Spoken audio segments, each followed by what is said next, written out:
30 años ya. El Señor es fiel y sabemos que su iglesia es una obra que Él hace a través de nosotros y a pesar de nosotros. Porque si fuera realmente dependiente de nosotros, la iglesia ya habría desaparecido hace mucho tiempo. Pero el hecho de que Dios es el que está detrás, que este es su plan, este es su diseño, que la iglesia siga y que sea a través de la iglesia que se expanda el reino de Dios y que la iglesia sea su embajada en la tierra y nosotros sus embajadores, es su plan, ese es su diseño y eso es la única razón por la que hoy estamos aquí nosotros. Porque Dios está haciendo una obra en todo el mundo, no nada más aquí en Nesa, sino en todas partes. Y ustedes se sorprenderían de ver cuántos lugares, inclusive los lugares donde hay más persecución y hay más tribulación para los cristianos, es donde está creciendo más la iglesia. Increíblemente, que donde más se ataca al cristianismo y donde más la iglesia está sufriendo opresión, es donde más se está fortaleciendo y está creciendo. Entonces, países como China y países que hay en África que normalmente se consideraban países de idolatría y paganos o ateos, son países donde la iglesia de Cristo está creciendo exponencialmente. Entonces yo quiero animarlos hoy, ese es mi propósito, y quiero animarlos a través de la carta a los Hebreos, porque la carta de los Hebreos es una carta que está diseñada para animarnos, está diseñada para darnos esperanza en medio de una vida cristiana difícil. Realmente la vida cristiana es difícil. Y tenemos tribulaciones, tenemos aflicción que viene a nuestras vidas. Y entonces si abren sus Biblias en Hebreos 12, van a leer ahí cuál es la exhortación del autor de Hebreos para nosotros.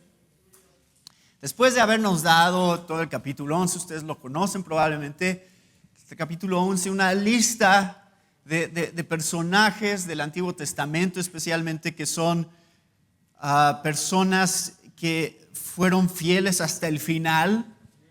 Y nada más les recuerdo, por lo regular Hebreos 11 es un capítulo que pensamos en todos estos diferentes personajes como Abraham y como Moisés y como Josué que conquistaron Jericó y cosas así.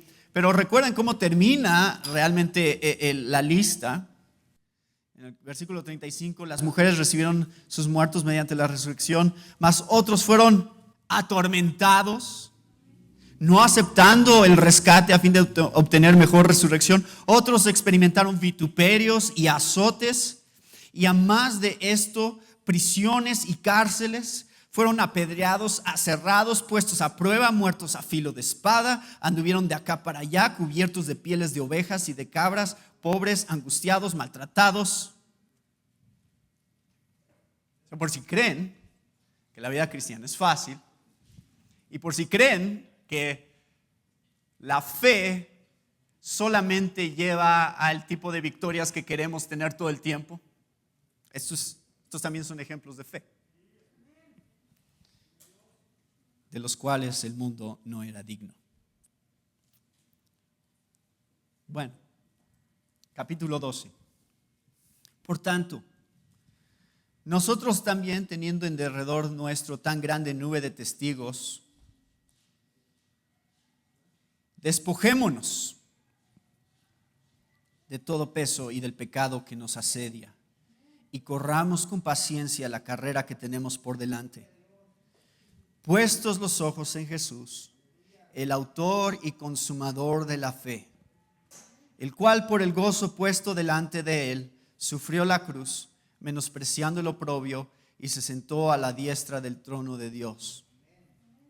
Considerad aquel que sufrió tal contradicción de pecadores contra sí mismo, para que vuestro ánimo no se canse hasta desmayar. Aquí, el autor de Hebreos entonces está diciéndonos, miren, ustedes están corriendo una carrera, es como un maratón de larga distancia, no es nada más los 100 metros primeros que tienes que correr rápido, sino que es una carrera de perseverancia, te tienes que mantener hasta el final y es como si estuvieras en un estadio y el estadio estuviera lleno de la afición, y la afición son todos los personajes del Antiguo Testamento que ya terminaron la carrera, y también todos los que han muerto en Cristo antes de nosotros, que ya están en la presencia del Señor. Ellos también son la afición y nos están gritando y nos están diciendo, sí se puede, ustedes pueden terminar la carrera, ustedes pueden llegar hasta el final como nosotros terminamos. Y eso Él espera que eso sea de ánimo para nosotros, que nosotros los veamos a ellos a los lados. Ellos están a los lados, ellos están en las gradas, y el que está a la meta es ¿quién? Jesús. Jesús está en la meta. Entonces vas corriendo y estás escuchando las porras y estás viendo a Jesús y estás pensando, sí se puede terminar, sí podemos acabar la carrera.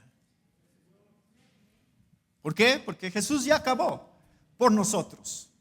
Él ya entró al lugar santísimo, al lugar celestial, y se convirtió en el sacrificio perfecto por nosotros, y Él está ahí para jalarnos hacia adentro. Él está ahí para asegurarnos de que terminemos. O sea que, este es el pasaje en el que quiero enfocarme, tenemos que animarnos como creyentes, especialmente considerando todas las cosas difíciles que vienen a nuestra vida. O sea, esa es la idea que tiene el autor de Hebreos cuando está escribiendo esto, y por eso dice esto.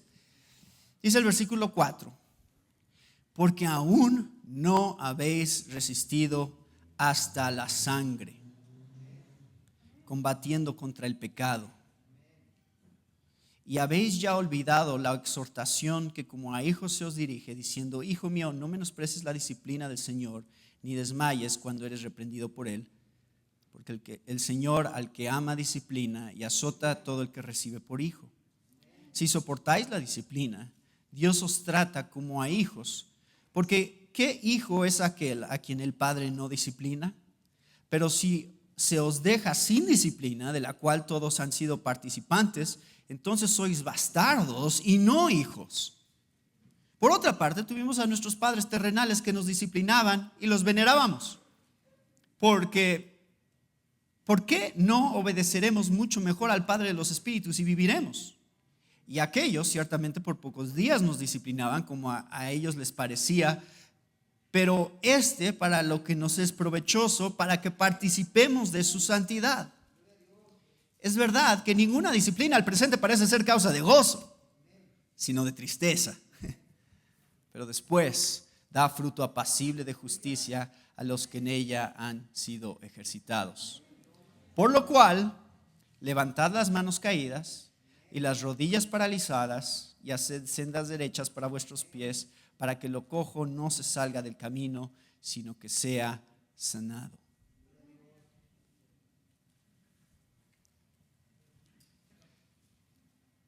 Ánimo, hermanos. Ese es el resumen del sermón. No he terminado todavía, pero ese es el resumen. Ánimo. Porque eso es lo que el autor de Hebreos quiere que tengamos. ¿Lo pueden ver?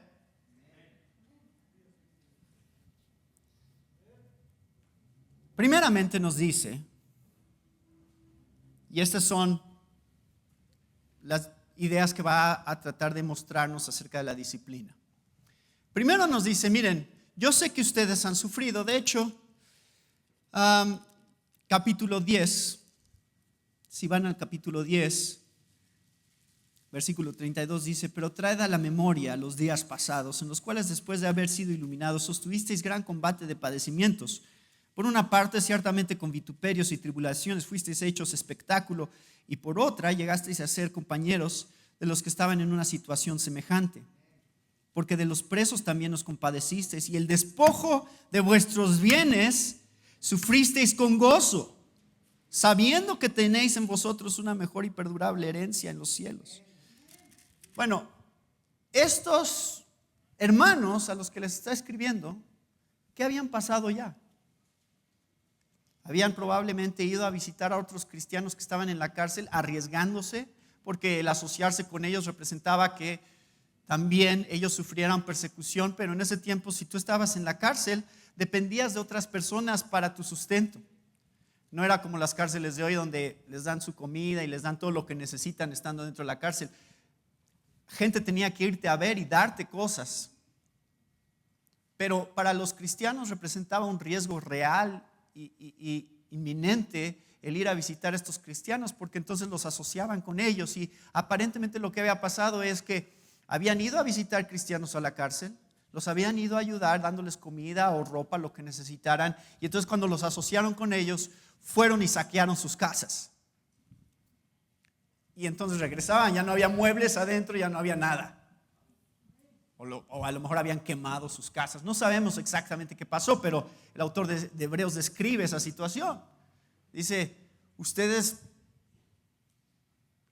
han sido despojados de sus bienes, pero ¿cómo aceptaron esa tribulación? Con gozo. Porque dijeron, bueno, no tengo casa, pero tengo otra casa que está en los cielos y esa es permanente. Y esa nadie me la puede quitar. Entonces, esa es la actitud con la que ellos aceptaron ser despojados de todos sus bienes.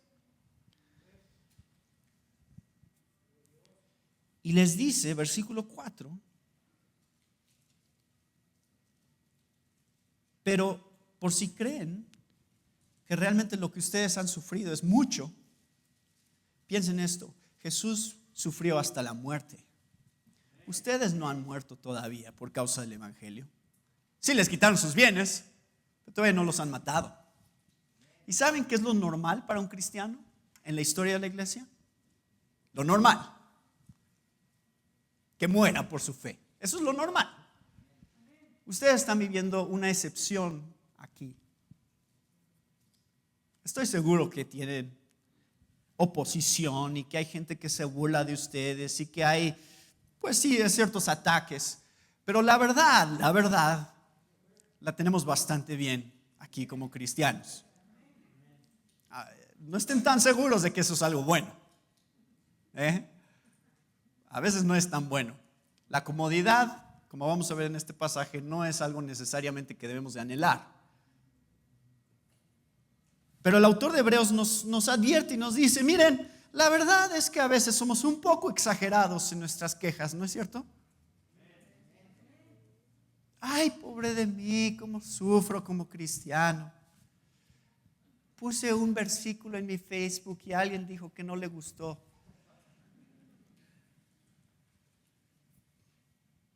A veces ese es el tipo de sufrimiento y ataques que pensamos que estamos teniendo. Aún no habéis resistido hasta la sangre. Y les recuerda, a ver, dice, acuérdense que la vida cristiana es una batalla, es una pelea. Ahora la escena no es de una carrera, ahora es un ring de box. Es la imagen que debe de formar en sus cabezas. Cuando ustedes se hicieron cristianos, ustedes se subieron a un ring. ¿Y quién es el contrincante? De acuerdo al versículo 4. El pecado. Esa es la nueva batalla. Así que sus vidas no va a ser fácil, porque van a estar peleando. Ahora que ustedes son cristianos, van a estar peleando contra el pecado. Así que hay que poner sus guantes, tienen que ponerse en posición, tienen que entrenar, tienen que ejercitarse. No se pongan nada más a ver tele todo el día y a comer palomitas. Lo que necesitan es estar en forma, porque mientras haya pecado, hay batalla. Hay pecado desde afuera con el que van a tener que pelear y hay pecado desde adentro con el que van a tener que pelear. Ambos. Entonces dice, aún no habéis resistido hasta la sangre, combatiendo contra el pecado. Y entonces ahora la imagen para el autor de Hebreos es esta. Dice, ay, iglesia, son tan olvidadizos. Por eso necesitan venir y escuchar que se les predique la palabra semana tras semana tras semana. Aquí sus pastores, aquí en esta iglesia les predican la palabra. ¿Y saben por qué necesitan eso? Porque se les olvida. Porque regresan a su casa y les preguntan, ¿de qué se trató el sermón? Y dicen, ay, no me acuerdo. Es que me estaban escribiendo en mi teléfono y estaba yo contestando mensajes, la verdad no escuché. Somos olvidadizos, somos distraídos. Es la verdad. Entonces, y no somos diferentes a estos, ¿verdad? Les dice, habéis ya olvidado la exhortación que como a hijos se os dirige. Diciendo, entonces ahora los está apuntando hacia la Biblia. La Biblia que estos autores usaban, ¿cuál era? El Antiguo Testamento, ¿verdad? Eso es donde está citando. Está citando de Proverbios 3, versículos 11 y 12. Hijo mío, no menosprecies la disciplina del Señor, ni desmayes cuando eres reprendido por Él. Entonces hay algo que Él quiere recordarles, y esto es la exhortación que Él tiene en mente. Dice, miren, hay dos ángulos que les da la Biblia acerca de la disciplina, dos respuestas diferentes a la disciplina. La primera es la que está ahí en la primera parte del versículo. Hijo mío, no menosprecies la disciplina del Señor. Viene tribulación a nuestras vidas y una posible respuesta de eso es indiferencia. O sea, vivimos una cultura machista, ¿verdad? Y entonces los hombres decimos, ay, yo me aguanto, ¿no? Yo que venga lo que venga y ay, no importa. Y entonces podríamos llegar a tener una actitud de indiferencia hacia las tribulaciones que vienen a nosotros, una actitud fatalista, como los estoicos decían, y lo que será, será. Y a lo mejor ustedes conocen gente así que simplemente acepta las cosas que le vienen a la vida y parecen no afectarles. Y eso, dice el autor de Hebreos, no es bueno. Tomen en serio la disciplina que viene a sus vidas y traten de aprender y de entender el propósito que Dios tiene en esa disciplina en sus vidas. Entonces, no seas indiferente a la disciplina, no la menosprecies, no digas, así me tocó. Y por el otro lado, dice, ni desmayes cuando eres reprendido por Él. ¿Por quién? Por Dios. Pero aquí está lo interesante. Entonces dice, hay dos tipos de personas que actúan, responden a la disciplina de dos maneras diferentes. Ambas están mal. Uno es indiferente. El otro, ¿saben qué hace? Se desanima y se deprime. Uno se apachurra completamente. Cuando empieza a tener tribulaciones y cuando empiezan a ir las cosas mal, dices, es que yo pensé que si yo iba a la iglesia, Dios me iba a bendecir y que me iba a ir mejor en mi trabajo, y de hecho me está yendo peor en mi trabajo. Ahora ya hasta me quieren correr. Yo pensé que si me acercaba a Dios, Él iba a sanarme de todas estas enfermedades que tengo, y de hecho ahora estoy más enfermo. Y hay gente que eso le afecta tanto que ¿saben qué hace? Deja de venir a la iglesia. Se aleja del Señor. porque no nos gusta sufrir. Y si Dios no arregla nuestros problemas de las maneras que nosotros quisiéramos que arreglaran nuestros problemas, entonces nos olvidamos de Él, nos desanimamos y decimos, mejor si me va a ir de mal de todas maneras, mejor disfruto mi vida y hago cosas que me gusten. Me voy a jugar fútbol los domingos mejor. ¿Entienden dónde está la exhortación? Tengan cuidado que cuando vienen cosas difíciles a su vida, que Dios es el que está enviándolas, no les afecte de tal manera que no entiendan el propósito bueno que Dios tiene en esas cosas para ustedes. ¿Por qué? Porque el Señor al que ama disciplina y azota a todo el que recibe por hijo. Qué bueno que están diciendo amén. Porque se dice mucho más fácil de lo que es experimentarlo. No nos gusta decir amén cuando nos están pasando esas cosas. Entonces, la segunda cosa que quiero mostrarles, antes de continuar, es lo que creo que la Biblia nos define como las diferentes categorías que existen para la disciplina, porque creo que es importante entender cómo es que Dios nos disciplina, cómo se ve. Ya dijimos en términos muy generales, son tribulaciones, son aflicciones, cosas difíciles que vivimos, pero la Biblia nos muestra que hay, creo que 3 tipos de disciplina que pueden venir a tu vida y vale la pena meditar brevemente sobre cuáles son esos tipos de disciplina. El primer tipo de disciplina es, y déjenme aclarar algo primero, nada más para que quede claro. Si ustedes son hijos de Dios, y eso está en el texto, la disciplina de Dios nunca es una disciplina de ira y juicio. Nunca. Nunca va a ser para condenarte. Siempre va a tener un buen propósito en tu vida. Solo recuérdenlo. Si eres hijo de Dios, y esa es la categoría de la que está hablando aquí, dice el primer punto ahí, no lo han puesto todavía, pero el primer punto de los tipos de disciplina es disciplina correctiva. Y disciplina correctiva es algo parecido a lo que experimentó el rey David. ¿Se acuerdan con el rey David en 2 de Samuel 12?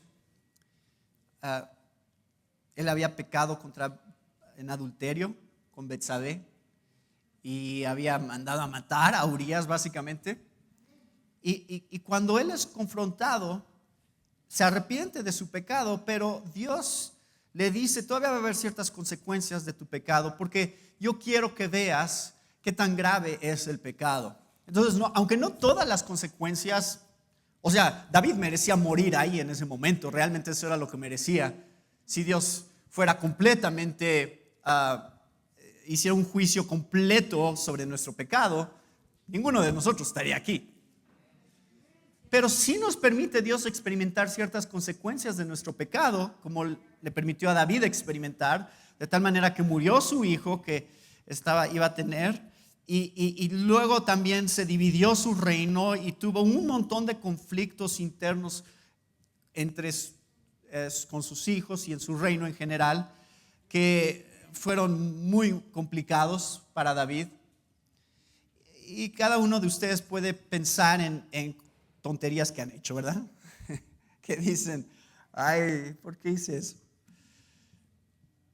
Y gracias Dios, es tu gracia que me deja ver a veces las consecuencias de mi pecado. Mentí, hice mal. El castigo es justo. Sufrí las consecuencias. Robé y acepto las consecuencias. Y Dios tiene una serie de maneras correctivas de mostrarnos su disciplina, de tal manera que podamos entender lo que entendía el salmista en el Salmo 119, versículo 67, donde dice: antes que fuera afligido, yo me descarrié, pero ahora guardo tu palabra. Entonces ven cómo el salmista lo ve. Luego en el versículo 71 dice: bueno es para mí ser afligido, para que aprenda tus estatutos. Qué bueno que me fue mal, porque aprendí una lección.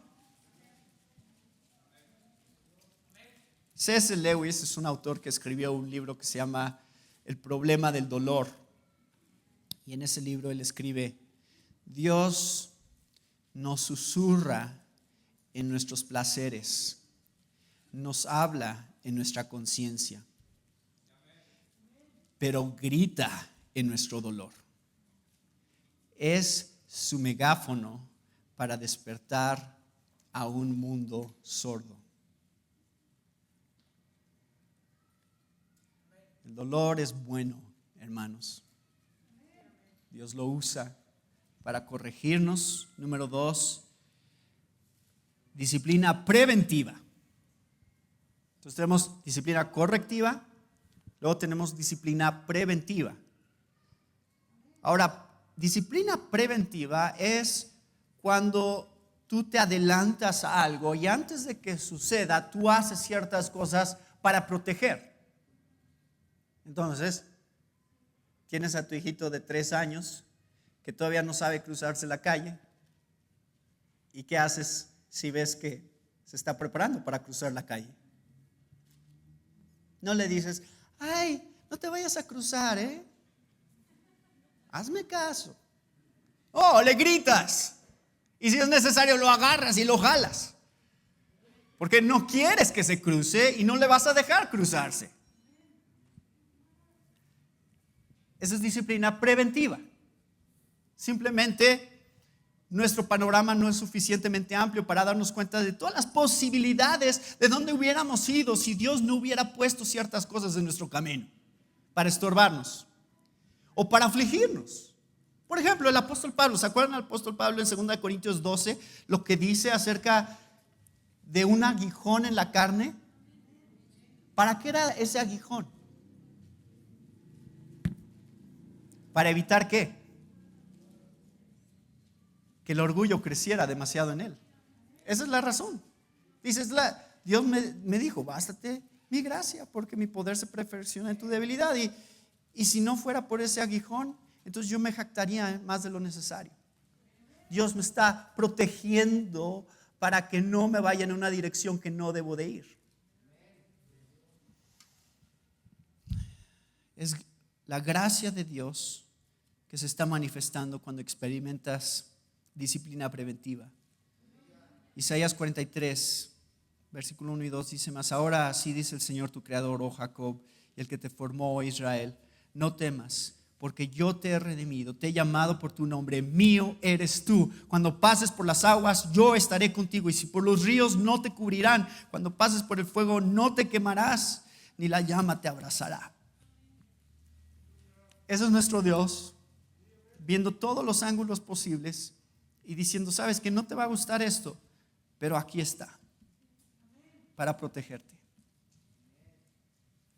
¿Sabes? Si te hubieran dado esa promoción en tu trabajo, ese ascenso, te hubieran empezado a pagar más, te hubieras olvidado de mí.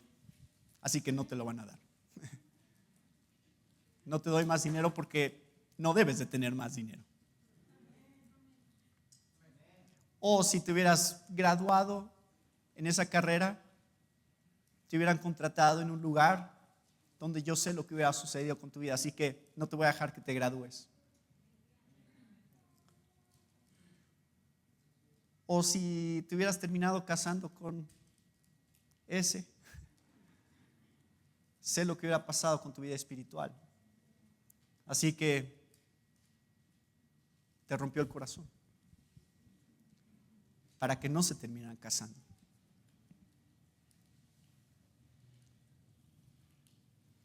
Número 3, tipos de disciplina. Disciplina educativa o formativa. Dios, así como cuando estás entrenando, ¿no? Estás tratando de ponerte en forma para el deporte que practicas. ¿Requiere qué? Disciplina. ¿Cómo vas a llegar a donde tienes que estar? Pues a lo mejor necesitas un entrenador que te diga: come esto, no comas esto, tienes que dar tantos pasos diarios. Así también es Dios con nosotros. Él sabe hacia dónde quiere llevarnos, así que Él nos va a ir formando y nos va a llevar por un camino de disciplina que nos lleve hasta ese lugar. Por ejemplo, ¿se acuerdan de Job? ¿Job hizo algo mal de acuerdo al libro de Job? No. ¿Y le tocó sufrir? Sí. ¿Y saben qué pudo decir al final de su sufrimiento? Escucha ahora y hablaré, te preguntaré y tú me instruirás. He sabido de ti solo de oídas, pero ahora mis ojos te ven. Por eso me retracto y me arrepiento en polvo y ceniza. No te conocía, Dios. Antes yo pensaba que te conocía, ahora realmente te conozco. Toda nuestra vida es preparación para lo que viene. ¿No es eso lo que ustedes hacen con sus hijos? ¿Para qué los están preparando? Para salirse de la casa, ¿no? Sí, pues un día van a crecer y ya no van a vivir con ustedes, papás. Bueno, yo sé que algunos no quieren eso, pero esa es la causa natural que Dios quiere que lleven. Que un día se casen con una mujer de Dios y hagan su propio hogar, o ella con un hombre de Dios y hagan su propio hogar y se salgan de sus casas. Por si todavía viven ahí, sáquenlos. Toda la vida los estamos preparando para eso, ¿no? ¿Cómo van a vivir sus vidas sin nosotros, sus papás? Porque no siempre nos van a tener. Entonces los estamos preparando, los estamos guiando en un camino para que lleguen a un cierto lugar donde nosotros queremos ver que estén. Y eso es lo que Dios hace con nosotros. ¿Saben para qué nos está preparando? Para la eternidad. Esta vida solo es preparación para lo que viene. Es todo lo que es. Un día, así como los hijos salen de la casa, nosotros saldremos de este mundo. Más vale que estemos listos y entrenados por Dios mismo. Así que quiero que vean cuáles son los frutos de la disciplina. Y quiero que entiendan todo lo que está en este pasaje para nosotros. Dice: si soportáis la disciplina, Dios os trata como a hijos, porque ¿qué hijo es aquel a quien el Padre no disciplina? Pero si se os deja sin disciplina, de la cual todos han sido participantes, entonces sois bastardos y no hijos. Por otra parte, y aquí está la analogía que hace, tuvimos a nuestros padres terrenales que nos disciplinaban y los venerábamos. ¿Por qué no obedeceremos mucho mejor al Padre de los Espíritus y viviremos?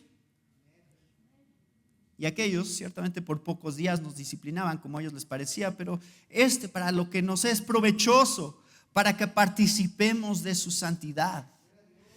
O sea, aquí está la imagen. Dice: ustedes, papás, le echan ganas, ¿no? Pero la verdad, la riegan. La regamos. Yo puedo pensar en muchos ejemplos donde fui demasiado duro con mis hijos. Creo que ahí me pasé un poquito.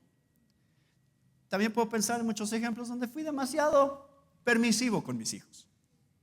Creo que ahí le di demasiada libertad. Y yo puedo pensar de mis papás lo mismo. O sea, ¿qué estaban pensando mis papás cuando me dejaron ir con esas personas?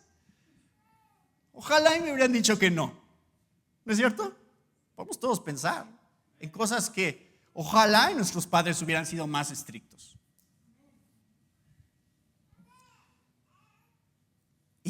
Y no les ha pasado que ven a alguna otra familia con sus hijos y que bien portados y dice, ellos sí saben lo que están haciendo. Y luego hablas con los papás y te das cuenta, no, ellos no saben lo que están haciendo tampoco. Pero ser papá es muy difícil, ¿no es cierto? Estamos tratando, pero no nos salen las cosas muy bien a veces. Sí, es increíble. Yo leo el Antiguo Testamento, por ejemplo, y veo todos estos ejemplos de reyes malos de Israel, que sus hijos fueron reyes buenos y piadosos. Y digo, y luego veo reyes piadosos y sus hijos fueron reyes malos.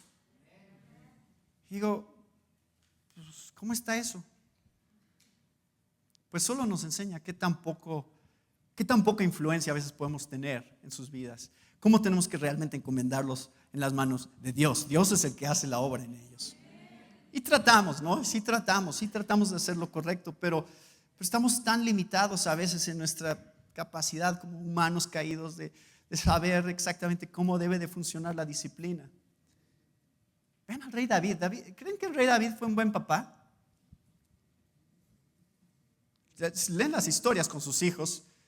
¿Creen que fue un buen papá? Pues no parece muy buen papá. La verdad es que no le fue bien con casi ninguno de sus hijos. Al grado que uno de sus hijos se acuesta con la hermanastra y luego otro hijo le quiere quitar el reino y lo quiere matar a David.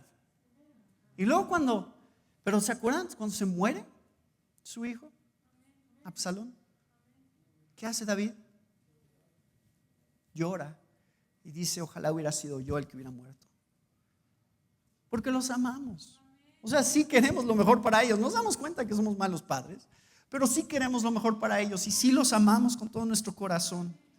A eso está apelando el autor de Hebreos. Está diciendo, si ustedes como papás terrenales están tratando de hacer lo correcto por sus hijos, imagínense a un papá perfecto, un papá que sabe todas las cosas y que hace todo perfecto. O sea, si ustedes entienden esta relación con sus hijos, de cómo los aman y hacen lo mejor para ellos, lo mejor que pueden hacer por ellos, imagínense cuánto mejor es Dios con sus hijos en todo lo que hace, porque Él nunca se equivoca en algo que Él hace con nosotros.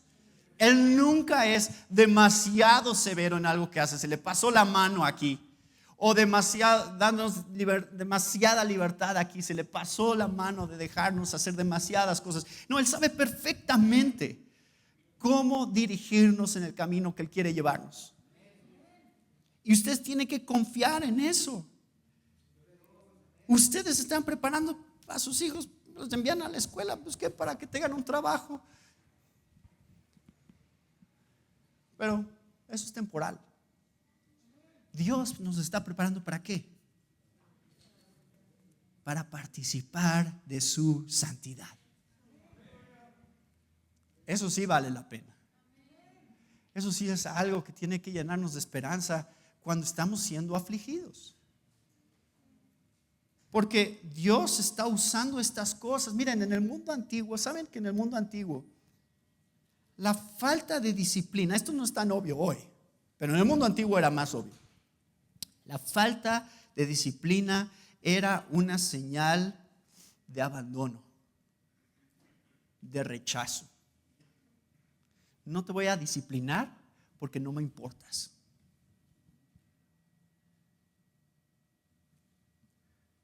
Y hay papás hoy que hacen lo mismo.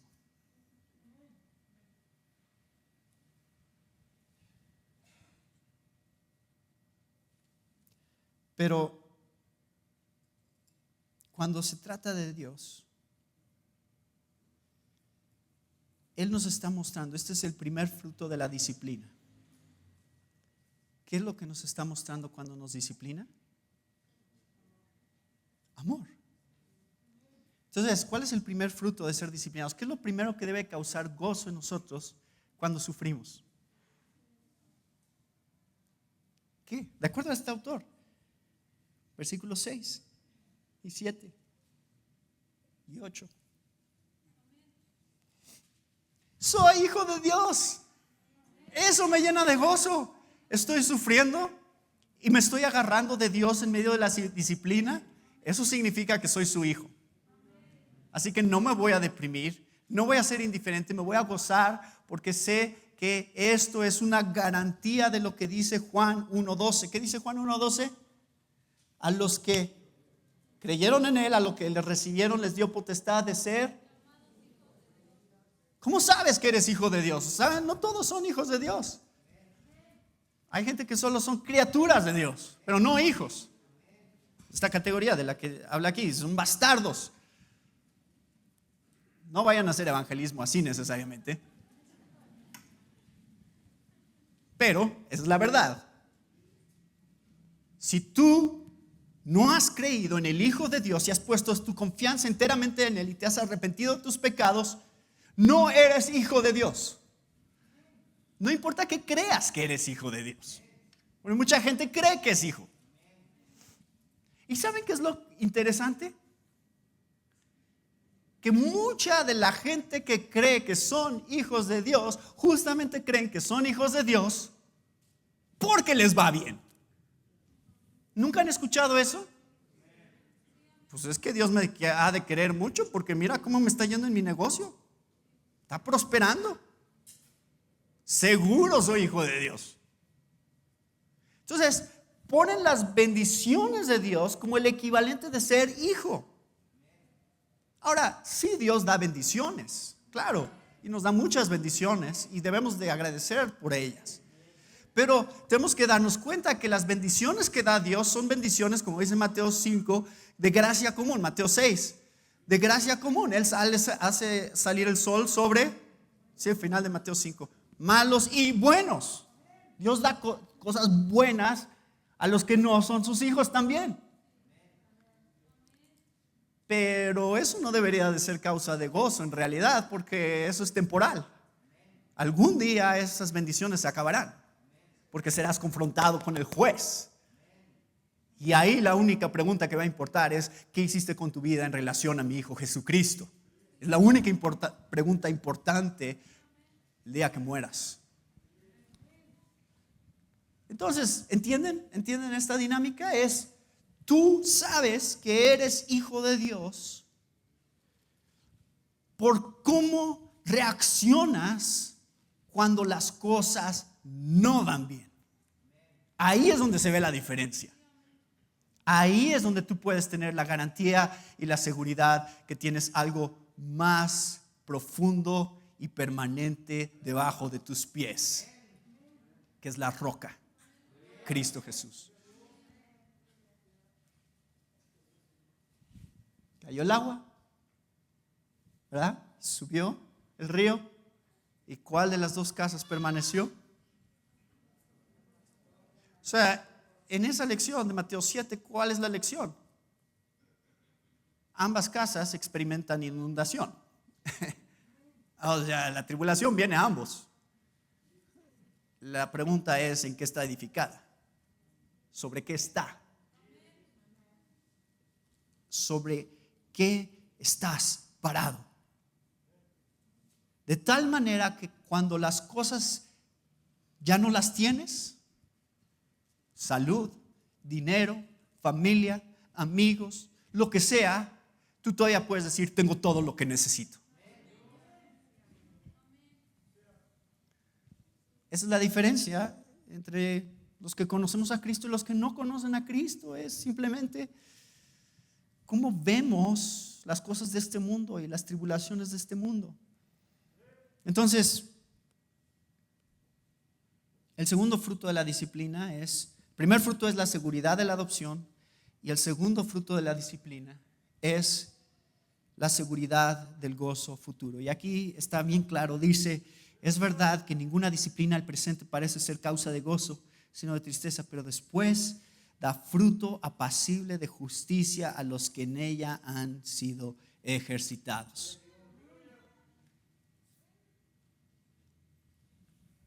no somos masoquistas tampoco, ¿verdad?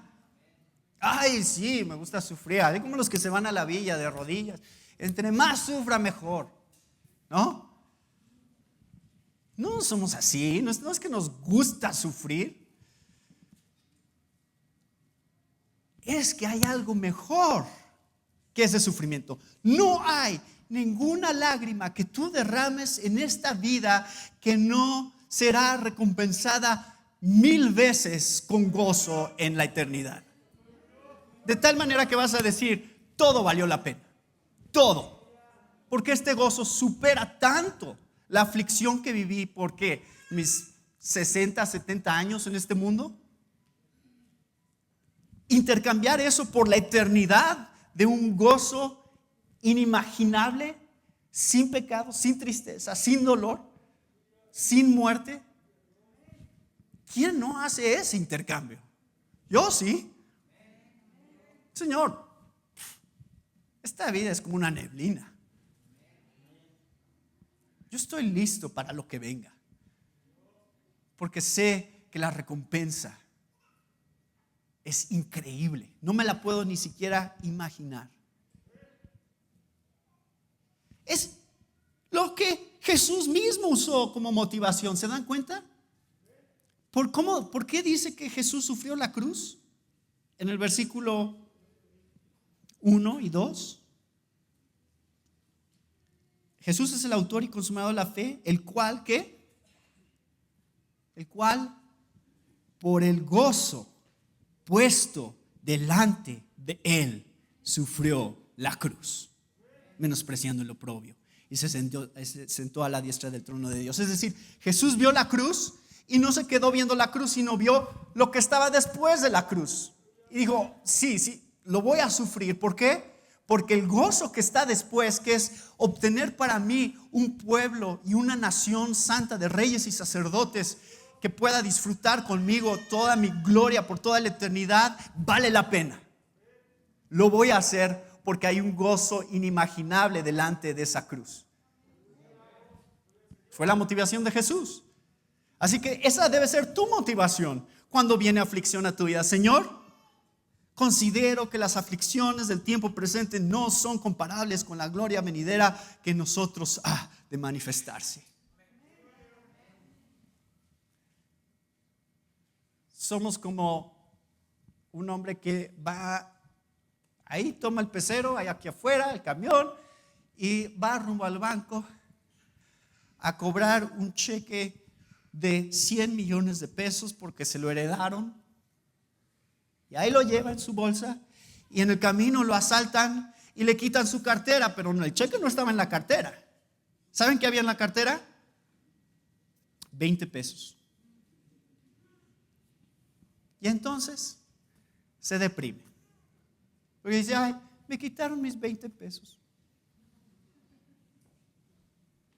Si vas en camino a cobrar un cheque de 100 millones, ¿qué te importan esos 20 pesos? Así es la vida cristiana. ¿Se dan cuenta? Nos deprimimos tan fácil por cosas que a mi hijo le robaron su mochila en el aeropuerto hace unas semanas. No se dio cuenta, de repente ya no estaba ahí. Iba una computadora, iba un iPad, iban unos audífonos, iba una cámara. Todas las cosas que valoraba, que le valían algo, que tenía, estaban en esa mochila. Por cierto, el iPad en la localizadora apareció aquí en esa. Ya no hicimos nada. Ya lo dejamos, dijimos, a ver, ya, Señor, tú sabes, ¿no? Ninguna de esas cosas te las vas a llevar a la tumba. Todas esas cosas pasarán. Pero la palabra de Dios y su reino no pasará. Así que, hermanos, ¿cuánto anhelan la santidad? ¿Eso es lo que valoran? piénsenlo así. Cuando tú ves el premio de algo, estás dispuesto a sufrir lo que tengas que sufrir para llegar hasta ese premio. Entonces, yo me acuerdo que una vez fui a una clínica de batería y uno de los mejores bateristas de México se llama Antonio Sánchez, y él estaba en la clínica y una de las preguntas que le hicieron es: ¿cuánto tiempo practicas todos los días? ¿Saben qué contestó? Dijo, por lo menos 8 horas. Si puedo un poco más, pero por lo menos 8 horas diarias. Y yo pensé, me acuerdo, perfecto, yo tenía como 15 años en ese tiempo y pensé, sí me gustaría tocar como él, pero no tanto.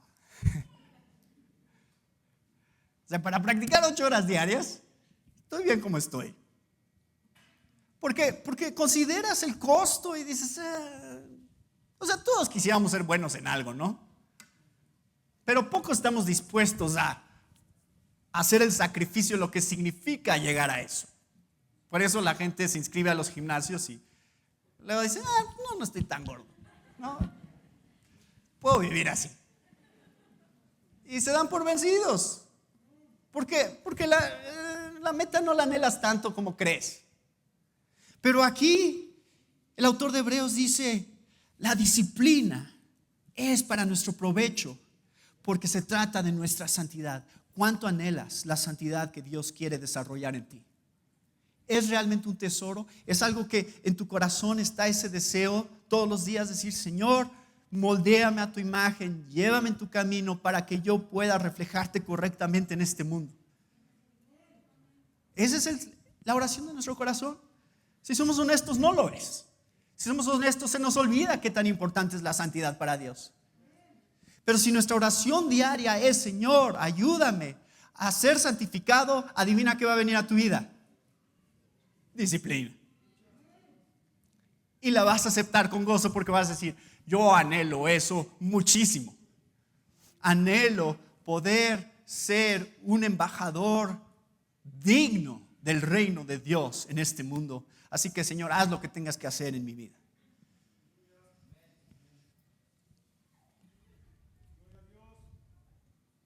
Entonces, hermanos,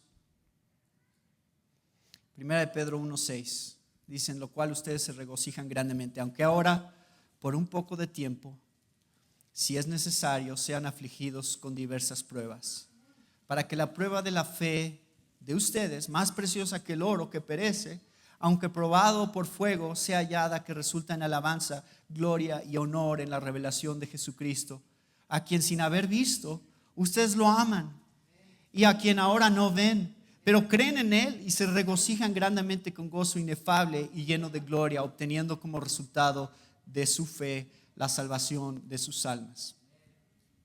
Tenemos delante de nosotros lo mismo que Dios puso delante del pueblo de Israel en Deuteronomio 30. Dice, hay 2 caminos delante de ustedes. Uno es el camino fácil, uno es el camino que es el camino ancho, pero lleva a la destrucción.